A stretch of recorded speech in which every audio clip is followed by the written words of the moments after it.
Welcome back to Through the Lectionary. This week we will be looking at the gospel text for Septuagesima Sunday. It's hard to believe that we're already in Gesimatide, and those may be words that you've never heard before, but this is a season right after Transfiguration Sunday, about 3 weeks that lead us up into Lent. So Septuagesima simply means about 70 days.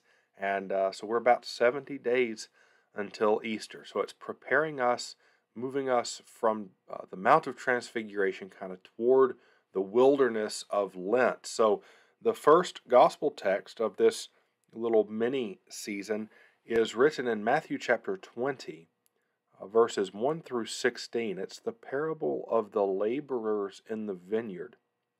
For the kingdom of heaven is like a master of a house who went out early in the morning to hire laborers for his vineyard. After agreeing with the laborers for a denarius a day, he sent them into his vineyard. And going out about the 3rd hour, he saw others standing idle in the marketplace. And to them he said, "You go in the vineyard too, and whatever is right I will give you." So they went. Going out again about the 6th hour and the 9th hour, he did the same. And about the 11th hour he went out and found others standing. And he said to them, "Why do you stand here idle all day?" They said to him, "Because no one has hired us." He said to them, "You go into the vineyard too." When evening came, the owner of the vineyard said to his foreman, "Call the laborers and pay them their wages, beginning with the first up to the last." When those hired about the 11th hour came, each of them received a denarius. Now when those hired first came, they thought they would receive more, but each of them also received a denarius. And on receiving it, they grumbled at the master of the house, saying, "These last worked only 1 hour, and you've made them equal to us, who have borne the burden of the day in the scorching heat." But he replied to them, "Friend, I am doing you no wrong. Did you not agree with me for a denarius? Take what belongs to you and go. I choose to give to this last worker as I give to you. Am I not allowed to do what I choose with what belongs to me? Or do you begrudge my generosity? So the last will be first, and the first last." This is the gospel of the Lord. So perhaps a parable that you've heard before and are familiar with, no doubt. And some may want to turn it to being a matter of fairness. Is it fair that the last worker of the day receives the same amount as the very first worker of the day? And that really puts us in the mindset of those very first workers. But we really need to understand where these people are working. Okay, there will be some other confusion later on in Matthew's gospel with another parable he tells, but we'll save that for another time. So the master goes out and hires laborers for the vineyard. Again, what kind of work is this? Who is the master? That's very telling for how these people should be responding versus how they do respond. But it's only at the end of the day. You never hear any kind of complaining until the payment is made. So he goes out at all different parts of the day to hire these people to work, right? There's work to be done, right? Why are you standing idle? Jesus earlier will have said that the workers were few, right? The harvest is plentiful, but the laborers are few. Go and work in the harvest. So this is kind of hearkening back to that kind of thought. There's no time for idleness. There's no time for standing around. The vineyard has to be worked. So they all receive a denarius. Now think about these ones who, like they said, they've been there in the heat of the day. Never did they complain about the heat of the day before they got paid, but it's only when they see the reward that they started thinking about the heat. But they receive a denarius, and you have to imagine, hey, we've got to get more. We've been here all day. But again, they didn't. They all received the same. That's what they agreed to for the work. Verse 11, on receiving it, they grumbled at the master. It's one of those words we kind of hear with the unfaithfulness, not of the world, but the unfaithfulness of God's people. Israel in the wilderness, they grumble.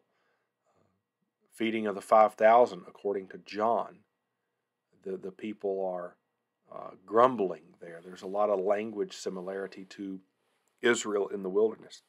They grumbled again, not in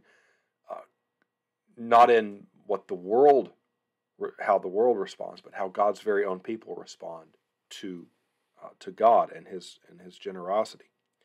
Right? These last worked only 1 hour. You've made them equal to us.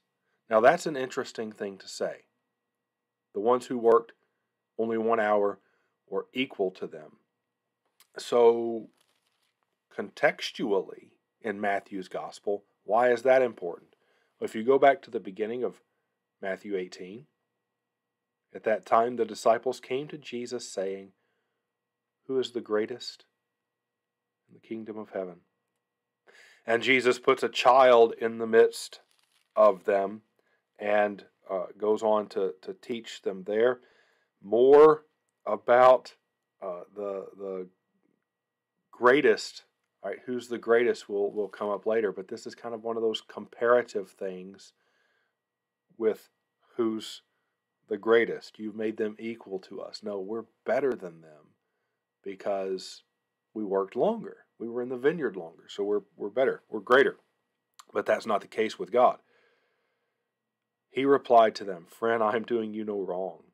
Did you not agree with me for 1 denarius?" So it's not like he offered them 1 denarius and then got to the end of the day and gave them nothing, or 2 small copper pennies like the widow put into the treasury box. He gave them what he agreed to give them. All right, take what belongs to you and go. I choose to give to this last worker as I give to you.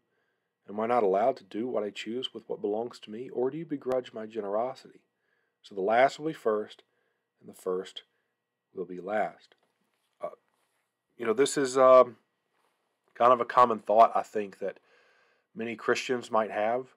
Those who were born and raised in the church, kind of, I don't want to be so harsh here, but it's a lot easier for those who were born and raised in the church to kind of sometimes act holier than thou. And I was born and raised in the church too. It's something we have to guard against, especially for new Christians as they come along. But we're all inheriting the same kingdom of the Father. And like I said in the beginning, it's important to know kind of where they're working.